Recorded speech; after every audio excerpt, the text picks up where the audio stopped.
Hello and welcome back to Instant Insights. I'm Carolina Pinto, and today I'm delighted to welcome back Rory Green, Head of China and Asia Research at TS Lombard. Rory, how are you? I'm great, thanks, Carolina. Great to be back. In our previous episode, we discussed how we are moving into a new era of global trade known as reglobalization. The golden era of globalization, where global trade was purely driven by profit, was, in my understanding, triggered by China joining the World Trade Organization in 2001, which opened the world up to China's cheap labor in low-end manufacturing. Today, the shift away from globalization towards reglobalization has been caused by a shift in global politics and growing US-China competition.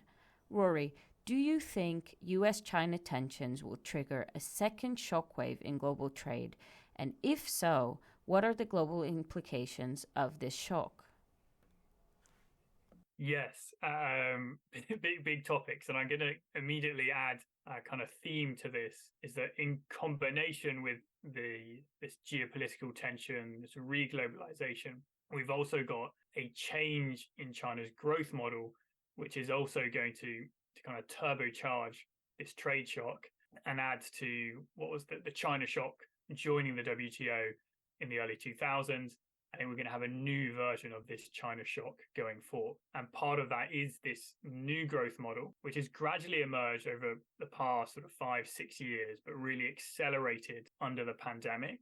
And what we've got is an attempt to change economic growth drivers and basically switch from property and credit-led growth to a growth model that's much more heavily focused on tech investment and dominance of these emerging industries.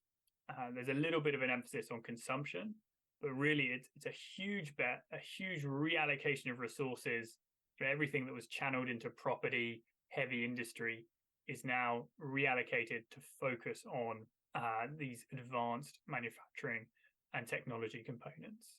In specific, what are these advanced technologies, and will China be successful in achieving this transition towards a new growth model? Yeah, basically the goal is quite rational, and I think we have to give Xi Jinping a bit of credit.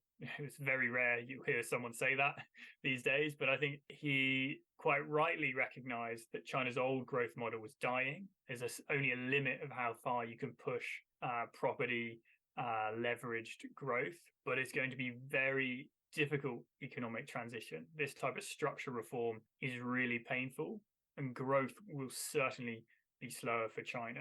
Moreover, they're really attempting this transition at a very difficult time where we have three very large growth headwinds. We call them the 3Ds. There's all the debt associated with property that's built up, the decoupling of geopolitics and some supply chains, and looming a decade down the horizon is the demographic challenge for China.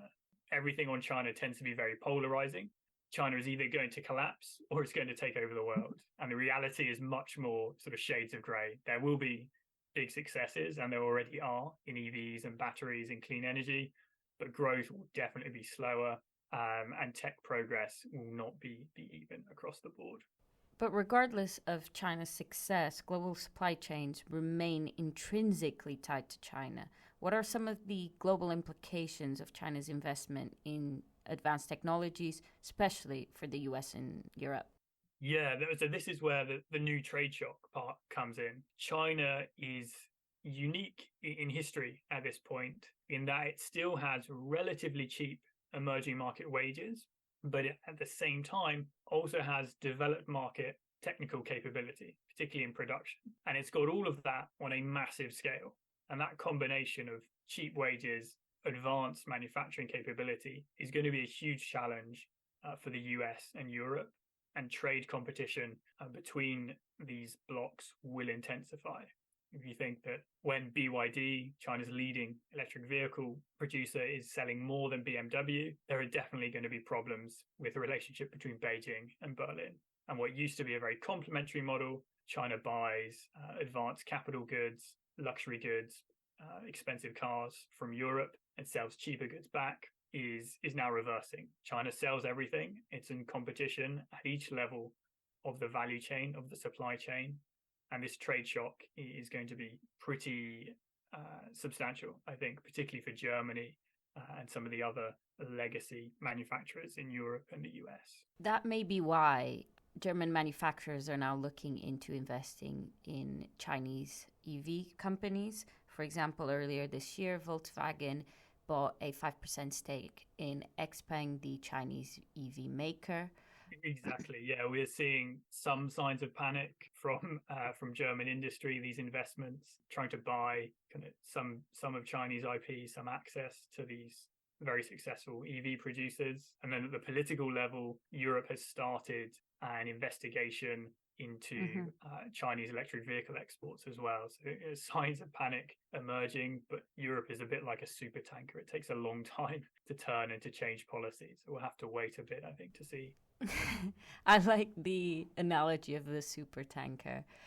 Moving on now a bit to the US. As you mentioned before, there are growing US-China sanctions, particularly focused on advanced technologies and advanced manufacturing. How will Beijing's move up the value chain from low-end manufacturing to more high-end be impacted by the US-China sanctions? I think there are going to be, three very broad phases in terms of the impact of US sanctions on China's economy and its tech progress. The first phase, where we are now, is actually more rapid catch-up. So China, in response to sanctions, invests more. Local companies turn to local supply chains, and a lot of low-hanging fruit in terms of technological advancement is achieved. The second phase comes when we have harder technical barriers to production, maybe around semiconductors, getting right down to those low nanometer output of chips. And at the same time, we also have tougher US restrictions on what IP China can access from the rest of the world.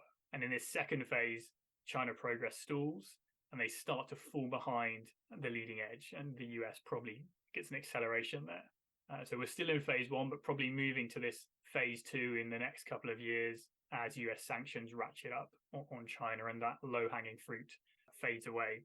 And then finally, after many years, I think we'll come to the third phase, which is where China is roughly comparable to the West in key technical areas and probably ahead in certain aspects, and has its own quite advanced domestic supply chain. I think we're still very much in phase one, where China's catch-up is actually accelerating as it invests more. But on the other hand, China is retaliating in terms of sanctions. Will US industry be affected by that and hinder their development or at least their access to certain hardware? Or do you not think they will be as affected as China will by the sanctions? Yeah, that's a really good point, because the China market is still super important. And as you flagged earlier, China dominates a large chunk of rare earth supply chains, solar panels, a range of key inputs to global manufacturing. And I think the capacity here for China is that the threat of retaliation can prolong phase one, where China is in sort of more rapid catch-up mode, and US restrictions on China acquiring foreign IP are not super tight. Because the logic that you outlined, that the fear is China will retaliate and you get damage to the US economy, to the global economy, and particularly risky is potentially spikes of inflation from supply chain disruption. And that is definitely what Biden would like to avoid going into an election year. So that supply chain dominance, potential blowback onto US industry, the US economy, I think keeps some kind of check on how hard the Biden administration is willing to go on the sanctions path. Yes, the 2024 election will definitely impact this back and forth.